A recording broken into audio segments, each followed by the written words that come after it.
नमस्कार दोस्तों। Bloody vibes के एक और हैरान कर देने वाले बहुत ही ज़्यादा खौफनाक से अनोखे एपिसोड में आप सभी लोगों का फिर से बहुत बहुत स्वागत है। दोस्तों, आज के इस एपिसोड में हम लोग आप लोगों के सामने लेकर आ गए हैं 8 से 10 साल पहले घटी पिया नाम की लड़की के साथ ऐसी अजीबोगरीब घटना की कहानी, जिसे सुनकर आप लोग के रोंगटे खड़े हो जाएंगे। दोस्तों, ये एक ऐसी खतरनाक घटना है जिसे अगर आप लोगों ने अंत तक सुन ली तो आज रात की नींद आपकी बहुत ही कमाल की हो जाएगी। दोस्तों, चलिए जिया की जुबानी जानते ही कि ये घटना किसके साथ कब कैसे कहाँ डिटेल में घटी थी। एक्चुअली ये जो घटना घटी थी, ये पिया नाम की लड़की, उसके भाई और उसके पूरे फैमिली के साथ घटी थी। जब ये घटना उनके साथ घटी थी, उस टाइम पे उन लोगों को अंदाजा भी नहीं था कि क्यों हमारे साथ ये घटना घट रही है, और बहुत ही आगे लेवल तक पहुंच गई थी। एक्चुअली ये लोग कहाँ के रहने वाले हैं, कैसे वो लोग उस जगह पे पहुंचे जहाँ पे इनके साथ ये घटना घटी, सब कुछ बिल्कुल स्टार्टिंग से जानते हैं। ये जो पिया है, ये इसका एक भाई और इसके मॉम डैड, ये लोग उत्तराखंड में रहा करते थे। उत्तराखंड में इनकी स्टडी अच्छी खासी चल रही थी, इसके डैड का जॉब था, इसकी मम्मी हाउस वाइफ थी, घर पे काम वाम किया करती थी। लेकिन एक टाइम ऐसा आता है कि पिया डिसाइड करती है कि मुझे कुछ अच्छी स्टडी करना है और बड़े शहर में जाके रह के पढ़ाई करना है। मतलब कि जैसे दिल्ली, पुणे, मुंबई ऐसा टाइप कोई शहर है, वहाँ पे जाके मुझे स्टडी करना है। तो घर वाले बोलते हैं हाँ सही तो बोल रही है, तो उसका 10th तक का हो गया था, जाके तुझे बाहर स्टडी तो करना ही चाहिए, लेकिन कहाँ जाएगी, क्या करना होगा। तो पिया बोलती है कि मैं क्या सोच रही हूँ कि दिल्ली में जाके रहूँ और वहीं पे आगे की स्टडी करूँ, तो अच्छा मुझे जो कोर्स करना है वो कोर्स भी वहाँ पे अच्छे से कर पाऊंगी। तो घर वाले बोलते हैं हाँ भेज तो सकते हैं, लेकिन मैं एक काम करते हैं कि हम लोग भी तेरे साथ चलते हैं। घर वाले ऐसा बोलते हैं पिया को।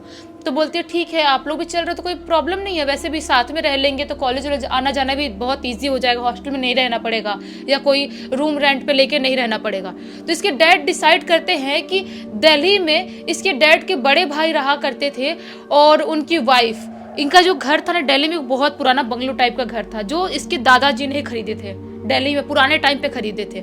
तो ये लोग डिसाइड करते हैं कि हम उसी घर में जो ताई जी हैं और ताऊ जी हैं उनके साथ जाके रहेंगे। पिया ऐसा डिसाइड करती है। तो जो पिया के डैड थे वो अपना ट्रांसफर दिल्ली में करवा लेते हैं और ये लोग अपना सब सामान लेके जाके दिल्ली के अपने उसी बंगलों में शिफ्ट हो जाते हैं। लेकिन ये लोग जब शिफ्ट होने के लिए वहां पे गए थे ना, जो ताई जी थी वो कुछ ज्यादा खुश नजर नहीं आ रही थी। उनको ऐसा लग रहा था कि ये लोग क्यों यहाँ पे आगे रहने के लिए, हम लोग ऑलरेडी अच्छे से रह रहे थे, खुश थे, इनको आने की अपनी पूरी फैमिली लेके यहाँ पे क्या जरूरत थी। लेकिन जो ताई जी ताऊ जी थे उनके कोई बच्चे नहीं थे, बहुत सालों से वो लोग बच्चा ट्राई कर रहे थे, उनका कोई बच्चा नहीं हुआ था। तो ताऊ जी जो थे इसको, पिया को और इसके भाई को बहुत ज़्यादा प्यार करते थे, अपने बच्चे की तरह प्यार करते थे।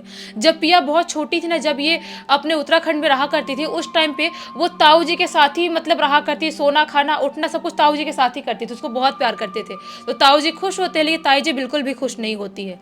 लेकिन जैसे ही पिया उस घर में आती है ना, उसको वहाँ पे बिल्कुल रहने का मन नहीं करता है, उसको ना थोड़ी नेगेटिविटी लगने लगती है।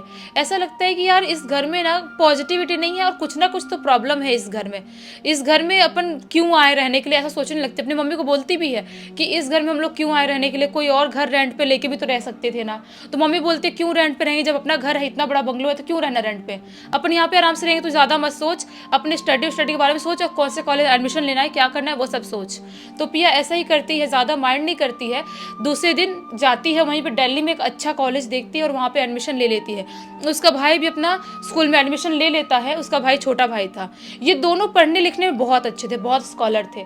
तो घर वाले खुश भी थे इन लोगों को, अच्छा है अभी दिल्ली में आ गए तो और अच्छे स्टडी करेंगे और अच्छा जॉब करेंगे आगे चल के ज़िंदगी में। ऐसा ही होता है, इनकी ज़िंदगी बहुत अच्छी खासी कटने लगती है। लेकिन एक रात में पिया अपने बेडरूम में सो रही थी, तभी उसे अचानक से ऐसा महसूस होता है कि कोई मेरे बेडरूम में चल चल के आया है। किसी के जूते की, मतलब जैसे अजीब से जूते की चलने की आवाज़ नहीं होती, खटर खटर वाली आवाज़ होती है, वैसी वाली आवाज़ आती है। तो वो अचानक से आँख खोलती है। जब आँख खोल के देखती है ना, उससे महसूस होता है कोई तो आदमी खड़ा है मेरे बेडरूम में। ऐसा बहुत ध्यान से देखने की कोशिश करती है कौन हो सकता है, कौन ऐसा बहुत। तभी अचानक से जो खड़ा था ना, वो ऐसे झटके में निकलता है उसके रूम से और भाग के बाहर हो जाता है। वो भागते जाती है उसको देखने के लिए किधर गया, जाके देखती है जो आंगन वाला एरिया था, जो बाकी सब जो भी फ्लोर थे उसका, 2nd फ्लोर तक का बंगलो था, वहाँ पे जाके चारों तरफ देखती है, लेकिन कोई भी उसे दिखाई दिखाई नहीं देता है। उसे लगता है कोई चोर वोर तो नहीं था जो मेरे बेडरूम में ऐसे खड़ा था। वो अपने मॉम डैड के रूम में जाती है, उनको उठाती है और सारी चीज़ें बता देती है। तो उसके मॉम डैड बोलते हैं हो सकता है तेरा वहम होगा, कोई नहीं होगा, अगर कोई होता तो कोई तो दिखाई देता, मेन गेट बंद है और गेट बंद होने के बाद कोई कैसे एंटर कर सकता अपने घर में, ऐसा नहीं हो सकता, तेरा वहम होगा। लेकिन उस दिन से उनके घर में बहुत सारी अजीबोगरीब एक्टिविटी चालू हो जाती है। होता क्या है, जो उसका भाई था ना पिया का, उसकी बहुत ज़्यादा तबीयत खराब हो जाती है अचानक से उसको बहुत फीवर आ जाता है और उसके बाद से उसका स्कूल जाना पूरी तरह से बंद हो जाता है, क्योंकि उसको बहुत ज़्यादा फीवर हो गया था और बहुत तबीयत खराब हो गई, एकदम सीरियस तबीयत खराब हो गई थी। उसको हॉस्पिटल में एडमिट करते हैं, उसके बाद भी वो नॉर्मल नहीं होता है और अजीबोगरीब कुछ बड़बड़ाने लगा था। वो तबीयत खराब होने के बाद वो उसको बोलता था, रात के टाइम में वो कभी भी सो के उठता था और चिल्लाने लगता था, बोलता था कि ये मुझे मार डालेगा, ये मुझे नहीं छोड़ेगा, ये पता नहीं क्यों मेरे पास आ रहा है, मुझे मेरा गला दबाने की कोशिश कर रहा है, मुझे मारने की कोशिश कर रहा है। घर वाले समझ नहीं पा रहे थे किसकी बात कर रहा है, कौन इसको मारना चाहता है। घर वालों को बिल्कुल समझ में नहीं आता है, लेकिन वो लोग भूत प्रेत ऐसी चीज़ें कुछ मानते नहीं थे, तो वो लोग इतना माइंड नहीं करते, सोचते हैं कि हो सकता है इसका कोई वहम होगा या बुरे सपने आते होंगे, हो सकता है बच्चा ही तो है, अभी 10th में 9th में पढ़ने वाला बच्चा है, इतनी कोई बड़ी बात नहीं है, इसलिए हो सकता है कोई बुरा सपना दिखता होगा, इसलिए डर जाता होगा। और बहुत टाइम से इसकी तबीयत खराब भी थी। तो क्या होता है, उसके बाद जिसके भाई की तबीयत थी ना और ज़्यादा खराब होने लगी थी, स्कूल जाना पूरी तरह से बंद हो गया था, रोज़ बड़बड़ाता था, उसने घर से निकलना तक बंद कर दिया, घर में ही रहता था, खाना पीना पूरी तरह से बंद कर दिया, एकदम कमज़ोर सा हो गया था और पढ़ाई तो पूरी तरह से बंद कर दिया था। जो इतना अच्छा स्कॉलर था पढ़ने में, वो पूरी तरह से पढ़ाई लिखाई बंद कर दिया था, और जो पिया थी वो भी पूरी तरह से पढ़ाई लिखाई करना बंद कर दी थी, क्योंकि उससे भी अजीबोगरीब टाइप के गंदे गंदे सपने आते थे। उसे बार बार ऐसा महसूस होता था कि उसके कमरे में कोई घूम रहा है, रात के टाइम में कोई टहल रहा है, या उसे घर में किसी की एक्टिविटी फील होती थी। तो घर वालों से बताती थी, लेकिन घर वाले बिल्कुल भी यकीन नहीं करते थे। तो होता क्या है, ऐसा ही करते करते इनको वहाँ पे रहते 6-7 महीने हो जाते हैं। उसके बाद एक टाइम पे इसकी मासी, पिया की मासी उस घर में वहीं पे दिल्ली में आती है, और उसकी मासी के अंदर ना बोलते ना माता आती थी उसके मासी के ऊपर। तो उसकी मासी के ऊपर एक बार माता आती है और उसकी मासी अलग से चिल्लाने लगती है और बोलने लगती है कि ये जो दोनों बच्चे हैं ना, इनको कोई मारना चाहता है, जो लड़का है पिया का भाई, इसका कोई एक्सीडेंट करवाना चाहता है, और पिया का चाहता है कि वो बर्बाद हो जाए, मर जाए, और दोनों के ऊपर किसी ने बहुत बड़ा ब्लैक मैजिक करके रखा है, जिसकी मम्मी को समझ में नहीं आता किसने ब्लैक मैजिक करके रखा है और कोई क्यों करेगा। हम लोग उत्तराखंड में थे, वहाँ पर भी सबसे अच्छी खासी दोस्ती थी, और दिल्ली में आए तो ज़्यादा किसी मतलब रहता नहीं, हम घर में ही रहते हैं, आखिर करवाएगा कौन।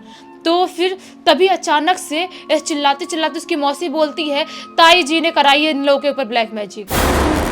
ताई जी कराई जब ऐसा बोलती है ना, तो सब लोग शॉक्ड हो जाते हैं। वहीं पर ताई जी बैठी थी, बोलती है मैं क्यों, मैं तो बच्चे जैसे है, मेरे तो कोई बच्चे भी नहीं, मैं क्यों कराऊंगी, मैंने कुछ नहीं की हूँ, मेरी गलती नहीं है। ताई जैसे घबरा बोलने लगती है, तो उसकी मम्मी को पता नहीं क्यों बोलती है, हाँ दीदी आपने कुछ नहीं कराया है, ऐसे कुछ गलत फहमी हो गई, कोई बड़ी बात नहीं है। लेकिन मम्मी के मन में एक डाउट तो पैदा हो गया था कि ऐसा क्यों बोल रही है, ताई जी ने कराया है, कुछ तो प्रॉब्लम होगी। उसके बाद से उनके घर से अलग अलग चीज़ें मिलनी स्टार्ट हो जाती है।